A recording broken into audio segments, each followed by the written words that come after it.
Welcome to the Teen Suicide Prevention Society Suicide Prevention Show. I'm Jackie. I'm the host of the show. And I am here to talk to you about the self-sabotage solution.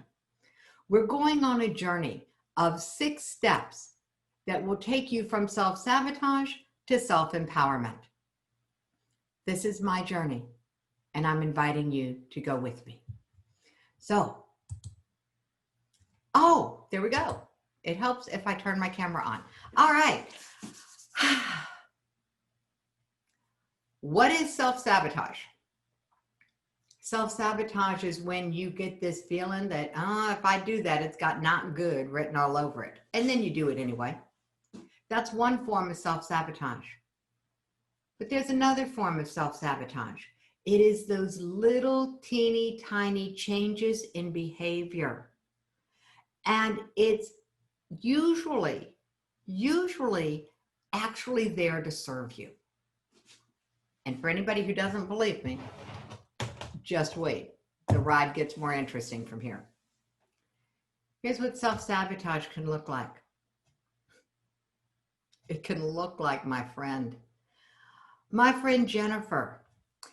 Jennifer was an entrepreneur, and she had just purchased a brick and mortar store.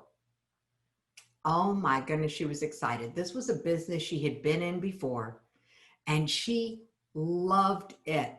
Now, anyone who's ever opened a retail store knows that there are just massive amounts of details. Now, in her details were more than most because she wasn't selling things.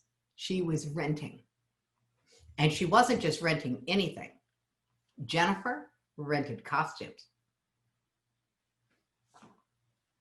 People came into her store looking for their outfits for costume balls, for Halloween, for masquerade parties, for Mardi Gras events.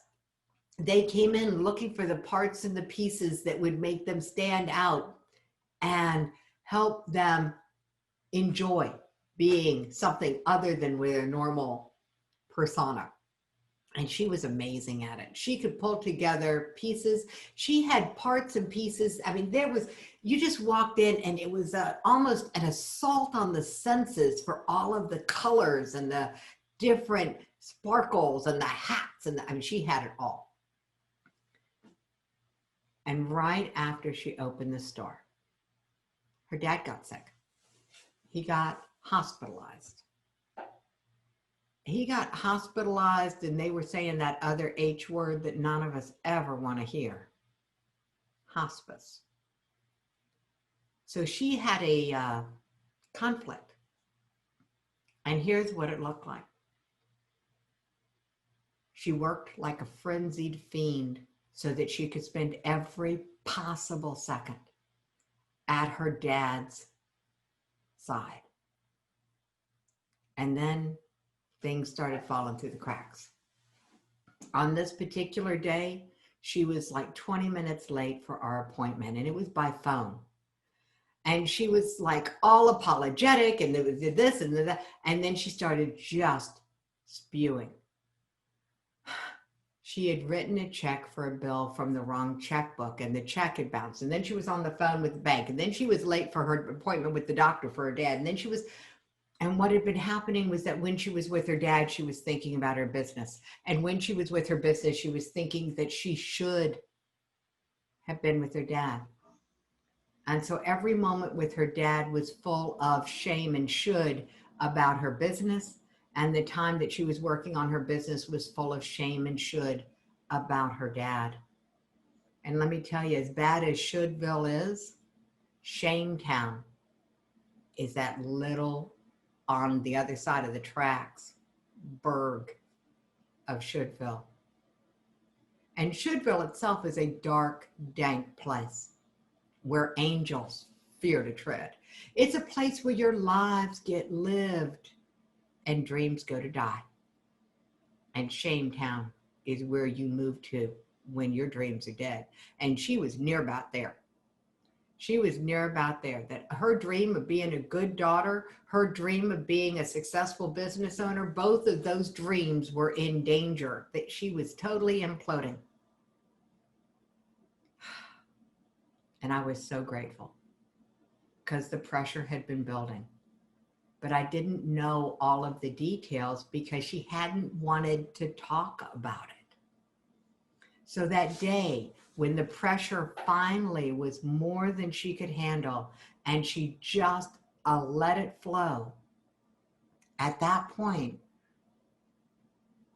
she came to a place that was just a little more peaceful. And she started giving herself permission to be less than perfect. And she gave herself permission that whatever she got done was enough in her business. And whatever time she spent with her dad was enough. And she started to just be able to breathe again. This is what self-sabotage can do. If it had not been for that final act of self-sabotage, where she wrote a check from a checkbook that was the one that was inappropriate and it didn't have the money in it, and that check bounced, that act of self-sabotage is what opened her up to have help. So I just want to invite you to greet self-sabotage, not with blame, not with should, but with gratitude. Because if you have a recognizable act of self-sabotage, that level of awareness gives you the power to go and change something. So that's the first thing about self-sabotage. If you want to move away from Shametown, you want to move out of Shouldville, you have to embrace self-sabotage, just like I embrace failure. Both of them are what I call fortune flashlights, and you are fortunate, not because of the reality of how awful it can be if you have sabotaged yourself somehow, but because in that moment of awareness, you now have a light on what's truly going on. Jennifer went from repeated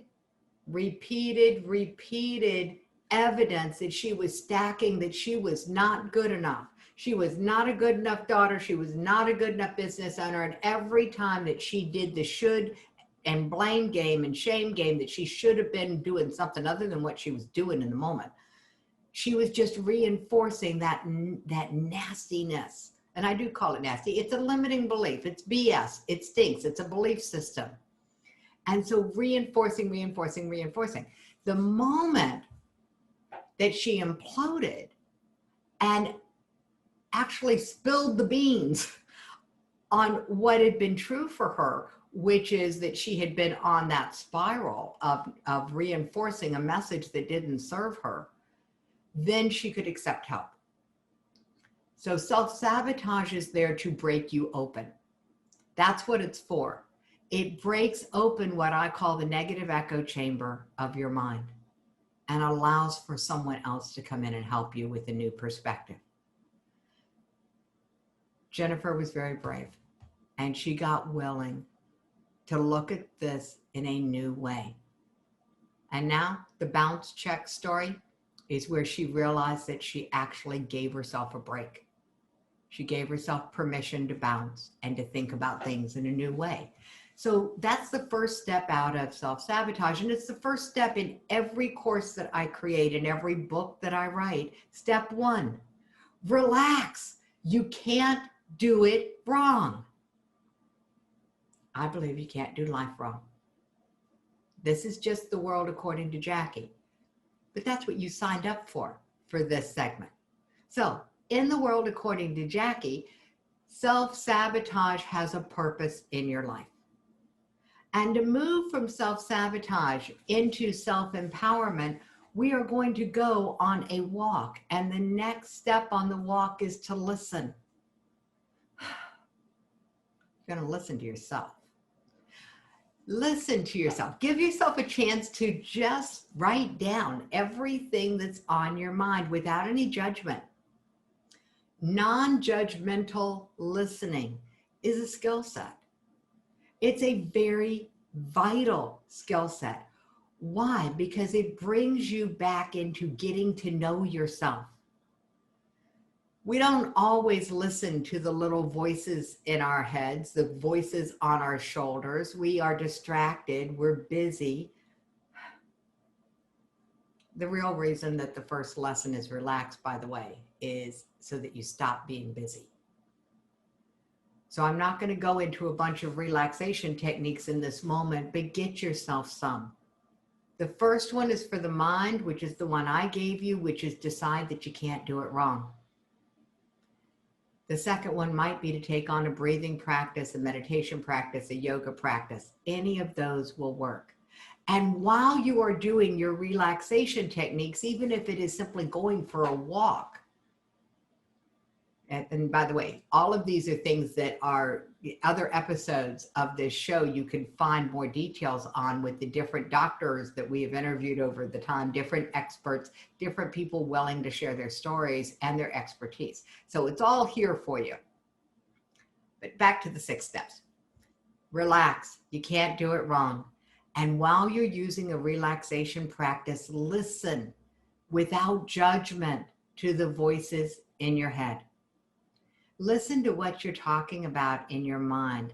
Listen, and as you relax, you just might start to notice a still, small voice.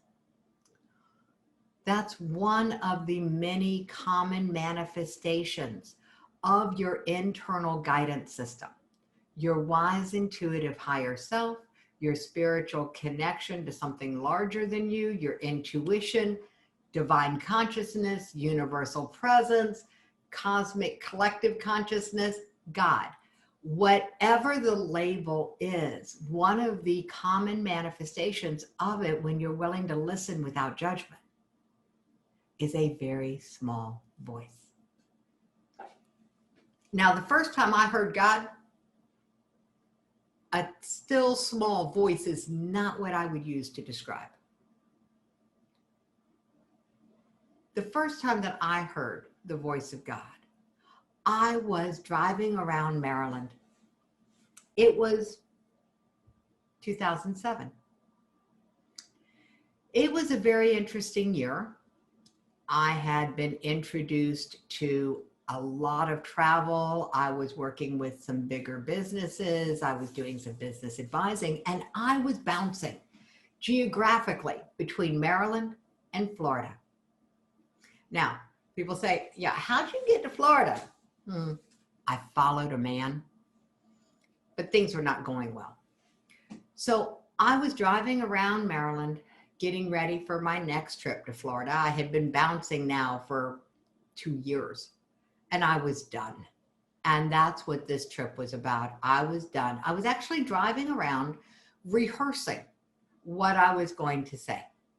So I'm just driving and I'm talking to myself. I don't know if you've ever talked to yourself, but I like to think out loud. So I was talking to myself and I'm practicing, and my car vibrated with a voice that I heard in my head, not in my ears, that said, not yet. And I was like doing the Bill Cosby thing in his Noah routine. You know, what? Who's calling me? You know, who's talking to me? I'm like, eh. And I go back to my thoughts, which is how this conversation's going to go when I get off the plane and we get a chance to talk it through. And I hear again, not yet. And I'm like, what? I'm like, okay, not yet. Well, this is going to be different. So I arrive in Florida. Now, we'd both been sick. I had been recovering from pneumonia in Maryland, and Mark had been recovering from pneumonia in Florida. And, you know, we had caught it apparently on the same trip that we'd been on a month earlier. And it was just like, okay, I'm fairly well rested. He's fairly well rested. And we're back together doing the business talks and the normal things that we do. And it's getting up to my birthday and to his doctor's appointment to get his lungs cleared. And I'm like, not talking. Now, I planned on having this whole conversation, before my birthday so that we could celebrate the time that we had had together. We'd known each other for a couple, 3 years at that point. And that way, when I left, we would have had a chance to celebrate our relationship. And I had that voice, not yet.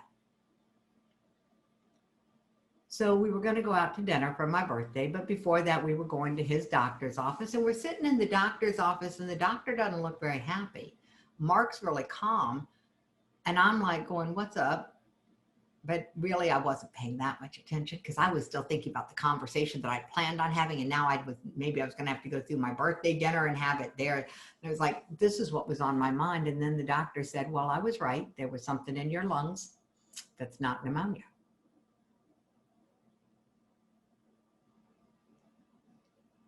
And I had so many emotions running through my head, through my heart, all in that one moment, that it was just like whoosh.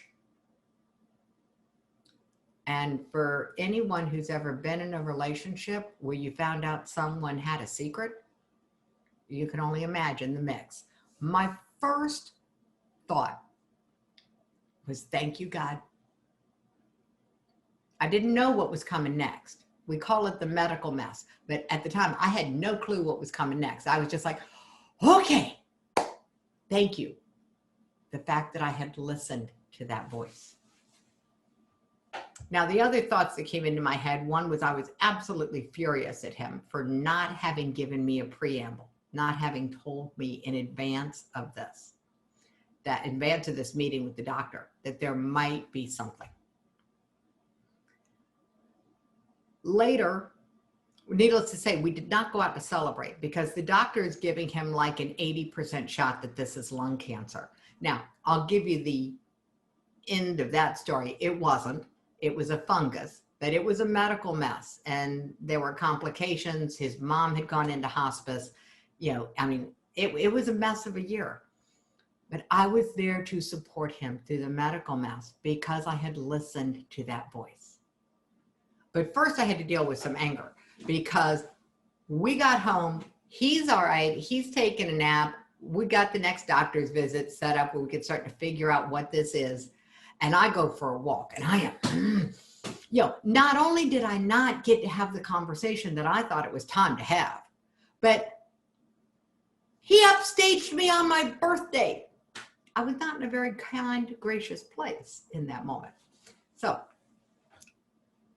the bottom line is that I ended up in Florida because I followed a man. And what happened through supporting him through the medical mess, supporting him through the year of grieving for the passing of his mother that same year, I got to know him in a way that I had not gotten to know him before. And the punchline, I'm still with him. So listening to that internal nudge, this is why listening is so critical. Listen, get yourself relaxed, get yourself to listen in a non-judgmental way and get used to a conversation so that you can start picking apart what's early programming and what's truly profound. You might be surprised at your own guidance system. The third step from self-sabotage to self-empowerment is one that you might have heard before. As a matter of fact, one of our speakers was talking, Dom, was talking about servant leadership. Step 3 is to serve. Find ways to be of service to others. Part of your business? Quite possibly. Serve. And one of the greatest ways that you can serve other people is the one that very few people ever do, and it is the greatest gift of service you could possibly give. Ask for help. Ask people to participate in your vision. Ask people to participate in your mission. Ask people for a cup of sugar. Get to know your neighbors again. Ask people. Why? Because as soon as you do, you are turning on the reward centers of their brain. We love to help other people. And what it will do for them is just bring them to a place of joy. And what it will do for you is it will help you get out of yourself, because serving them might be asking them, what's up? What's new? What's the best thing that's happened to you today? And starting a conversation where you're going to get to practice more of that listening without judgment. Being heard is a basic human need. And so if you get to a place where you are willing to ask people to listen to you, ask them first to share with you, or do both, do different. Find a way to get a place where you can have more conversations with more people about things that really matter, that are not about specifically transactions. Conversations can lead to transactions, because I'm all about business building. I'm all about monetizing a mission. I'm all about creating win, win, win, win, where the planet is served and the people are served and your business is served and your mission is served. I'm all about that. This is what a service really is. There are 5 different things I just laid out for you, 5 areas of service: the planet, the people, your business, your mission. And the 5th one, I forgot. All right, it'll come back. Thank goodness this is being recorded. So in the world, according to Jackie, you do not have to be perfect to be profitable. Here's what's going to happen if you take those first 3 steps. You're going to start feeling a little more connected to yourself. They're inherent in everything that I teach, including the self-advocacy program, the suicide prevention advocates, because they're so needed. And the power of these 3 steps, where you're willing to serve, even though serving may come up as asking, that, recognizing that that's an act of service. If you start allowing yourself to ask and seeing that as the greatest gift you can give to other people, your world's going to get a little better. And that serves my mission. The reason I do this course, from self-sabotage to self-empowerment, is because I have a belief about self-sabotage. I think that suicide is the ultimate form of self-sabotage. So that anything that I'm doing with you right now, giving you these 6 steps, is pulling you back from the ledge. It's keeping you away from an edge you may not have even known you were near. So that is why I do this, and that's why I do this course. And I also do this course in service to the bigger picture, which is that if you are prosperous, if you find your purpose and you are prospering in that purpose, suicide's not going to be a thing in your world. So this is my service to the mission of making suicide a thing of the past. So now that you know my reasons, we'll move on. Step 1 is relax. Step 2 is listen. And again, it's listen without judgment, without needing to fix, without trying to problem solve or strategize. And I know for some people, I'm a problem solver, and men tend to be very much into that camp. This is going to take some practice. Relax, listen, serve. Find ways to be of service. And the simplest one is simply ask someone to listen to you. Ask them for a cup of coffee. Ask them to loan you something. Ask. Let them serve, because that's your easiest path to learn how to be of service and to watch somebody else's eyes light up when they say yes. Step 4 is to act. Act is not about getting it right. Act is about getting it done. If I had waited until I knew everything I needed to know to run a smooth summit, I'd still be waiting. If I had waited until I could project a perfectly polished professional image, I'd still be waiting. And the world would not be served. So sometimes the greatest act of service is to be willing to take imperfect action. Now we're going to start to get into some strategy here. because one of the things about self-sabotage is that you can flip it on its ear and turn it into a self-empowerment tool by being willing to use it strategically.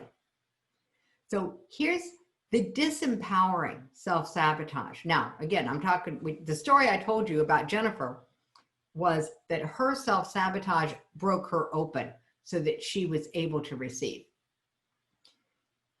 There's also the self-sabotage that's sneaky.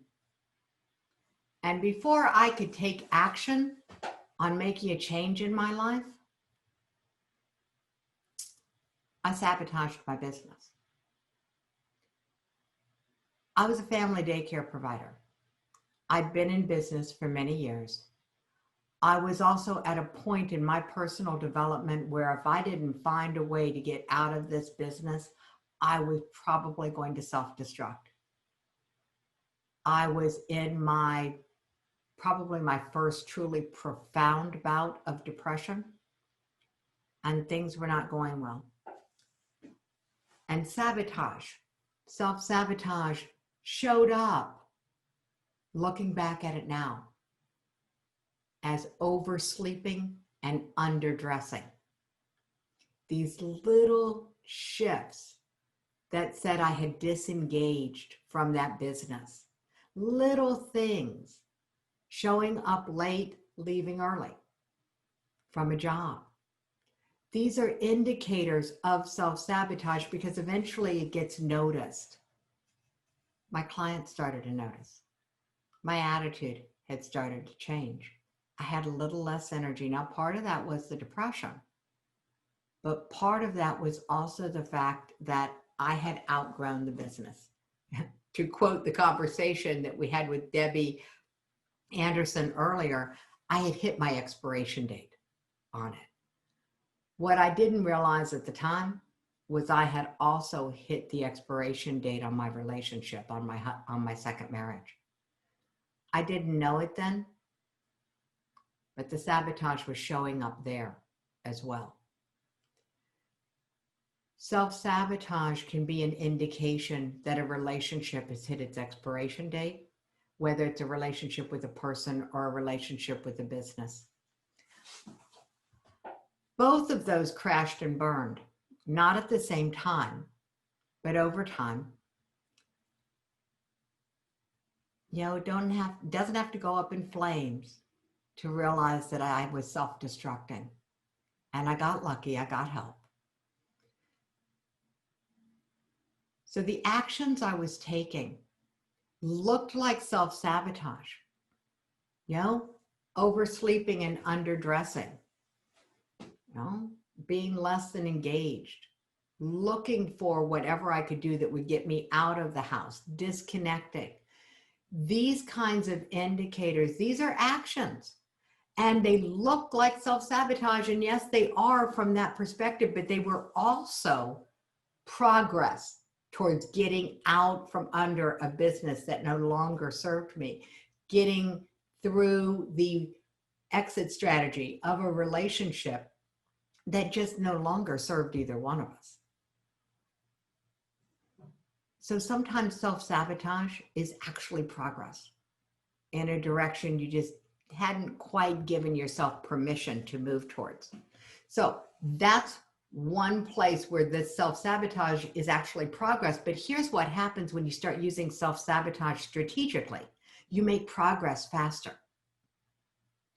Self-sabotage doesn't have to be painful. It can actually be very productive. And here's what it looks like. You've decided that your goal is that you want to be in better shape. You want to be more fit. Self-sabotage in the grocery store could be forgetting to put the ice cream in your shopping cart. What's the end result? You're going to get to the my brain went somewhere else. You're going to get to the house, you're going to get to the end of a meal, you're going to be at bedtime, and it's going to be time for ice cream, and there's not going to be any.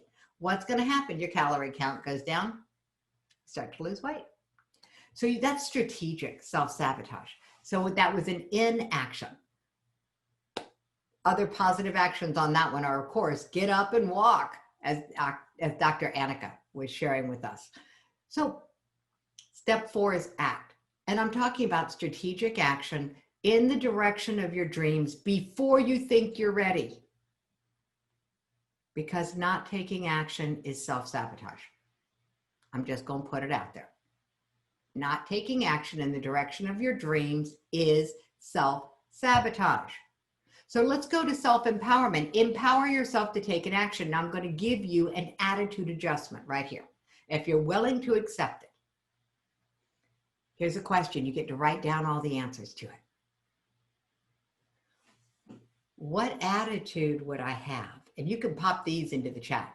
What attitude would I have if I believed that I worked with the best product or service, the best people, the best team members, the best vendors, the best bosses, the best employees, the best in the world? What attitude would you have? And like I said, feel free to chat this one, because what attitude would you have if you believed you worked with the absolute best in the world? Yeah, I see it. Yeah, you get a little more confidence, a little more strategic, a little more happy. Here's the deal. You already do. I can prove that you work with the best in the world already. It's the best in the world that you're ready for. How do I know?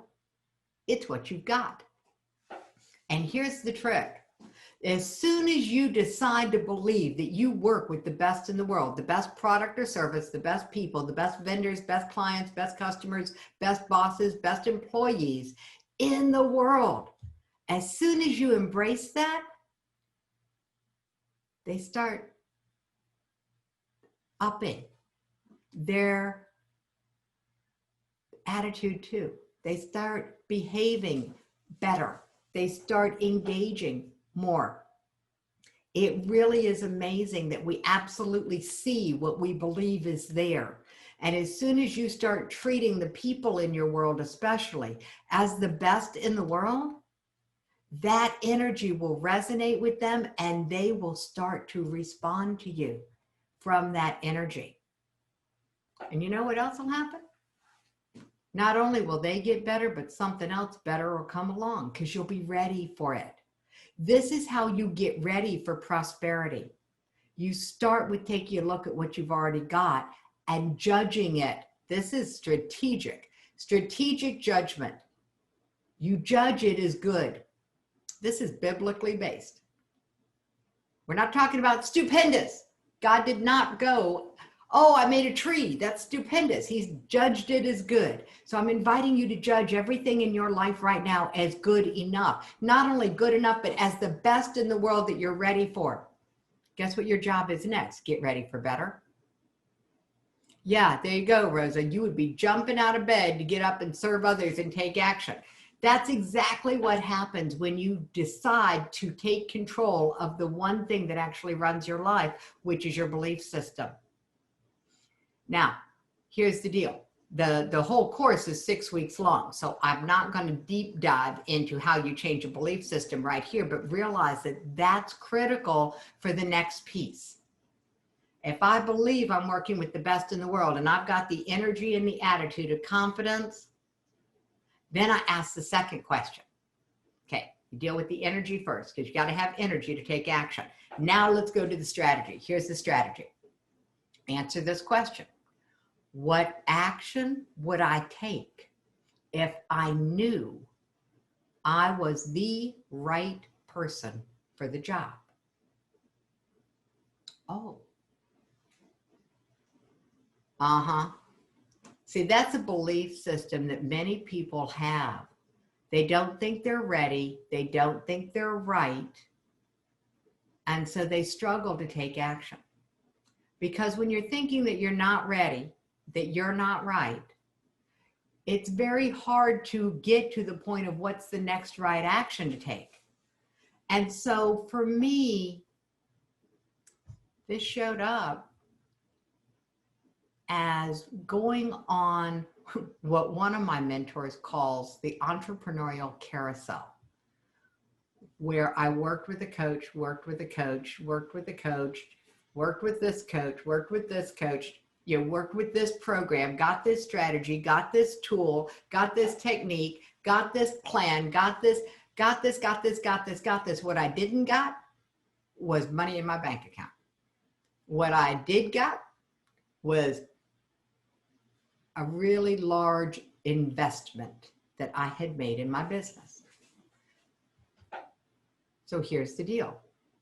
When I got the attitude straight, that I was working, even though I was not happy, I could decide that I was working with the best coach in the world, and I could then start embracing a little more of what they were trying to get across to me.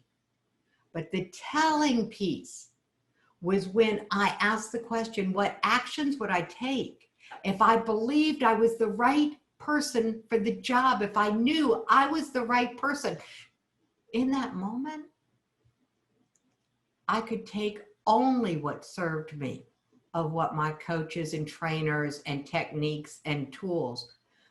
I could take only what served me, and I could take the actions that were in right alignment with me because I knew I was the right person for the job. And yeah, you'd be calling all the people. When you take action that comes from this place of, I am the right person for the job, it doesn't have to be perfect. It does have to get done. And it's amazing what will change in your world. So this is how you get into action. You get the attitude of everything around me is the best in the world, and you put into place the actions that you would take if you believed, if you absolutely knew that you were the right person for the job. Now, you got those two things in place. You're taking all the actions that you know you can take, but you got to do one more thing. The fifth step is to create. Step 5 is create. You have to create a new compelling vision for yourself of what's possible. Because once you get this attitude in place, and once you get the actions that you know you would take if you were the right person for the job, you're going to be able to have a better vision. You're going to be able to create a vision that's more in alignment with that energy, because any picture that you had of what was going to happen is going to be different now that you've taken those 2 steps. So you create a new vision. That is step 5. By the way, I'm going to bring it back to how this came about, because this is the, you ever heard of a mashup? You know, like fusion, Asian fusion, where they take things from different places and put it together and create a new dish. This course, from self-sabotage to self-empowerment, is the confusion of 3 different programs. It is the best of what I have created in my 30 years as a stress management consultant, business consultant, and suicide prevention advocate. It is the collision. So there are elements of the self-advocacy, suicide prevention advocacy program, and one of them is my gift to you when we're done. So I'm going to give you a tool at the end of this talk. I meant to tell you earlier, but you'll get it in a minute.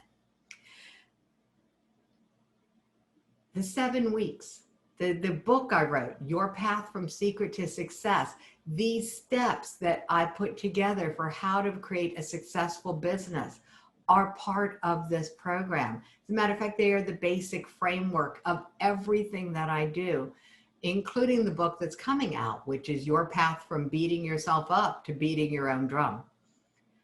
And the third piece that is part of this is the course,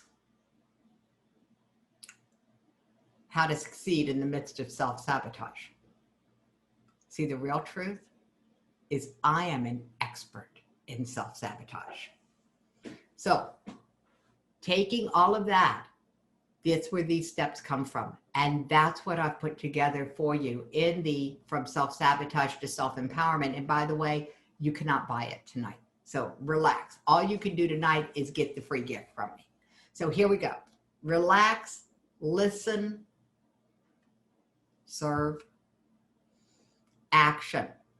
And action has those 2 pieces. Get your attitude, and then put together the actions you would take if you knew you were the right person for the job.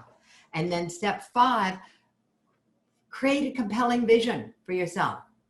Create a compelling vision. A vision is different than a mission. A vision is what you want to have as an end result.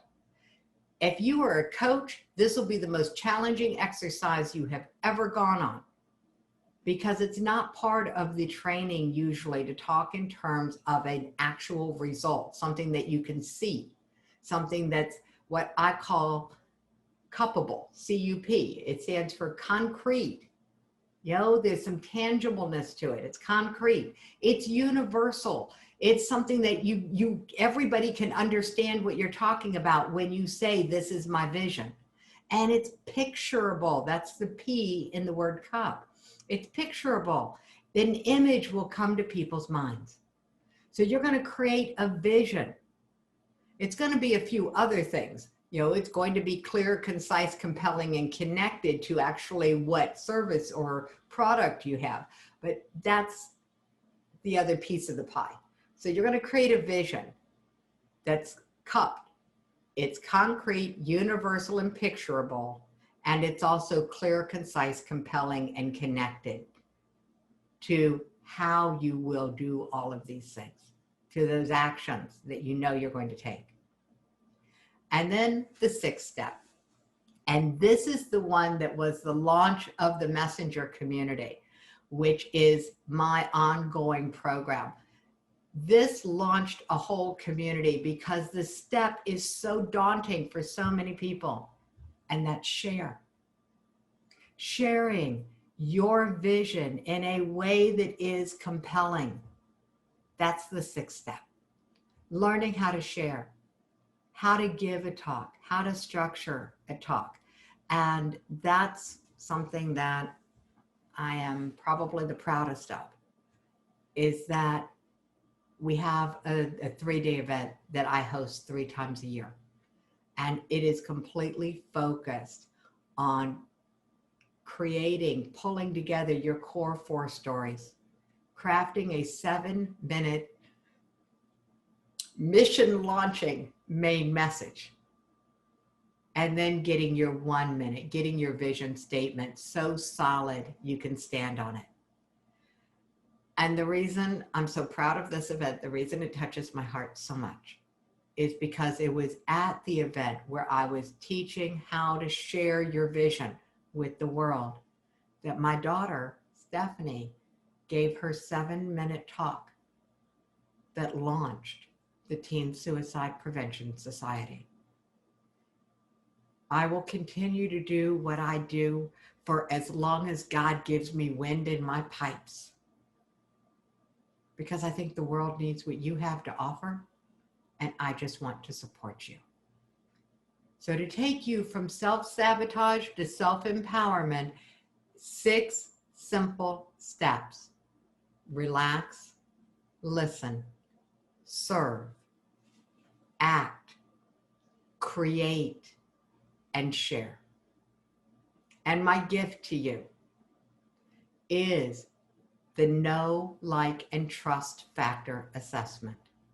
It is how you get to accomplish the one thing that will make it easier for you to show up authentically and for other people to resonate with you and be pulled to you like a magnet.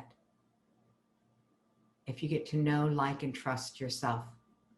So the assessment tool is available to you. The website is C-A-N-T, you can't do it wrong.com. So Katie will put that in the chat. And so that is the journey from self-sabotage to self-empowerment. And I appreciate you going on this journey with me. And I am very happy to take questions. So if you have any questions, there you go. You can't do it wrong.com. Thank you, Katie. If you had asked me a year ago if I would ever be in a position where I was the head of a nonprofit, I would have told you were dreaming. If you had asked me if there would ever be a time where my children would be on the entrepreneurial journey with me, I'd have asked what you were smoking. So I'm here to tell you, you cannot predict what's coming, but you can prepare for it. And the 6 steps, the 6-week program, is my way of helping you prepare so that you're ready to make a difference in the world when opportunity, or as in my case, that day when my daughter gave her 7-minute talk, that was the day my purpose tapped me on my shoulder. So I want you to be prepared for the day that your purpose taps you on your shoulder. And if you've already been tapped, I'd love to help you be more prepared for the prosperity that comes with a purpose-driven life. And that's how I ended up getting tagged as a mission-driven mentor. Because if you're mission-driven, I'd love to have a conversation with you. So you'll do the know, like, and trust factor assessment, and my contact information is on it. So if you're listening to this, watching the recording, feel free, take advantage of the know, like, and trust factor assessment. As long as I have that domain name, that's where you'll find it. Thank you. And hang on, the ride gets more interesting from here.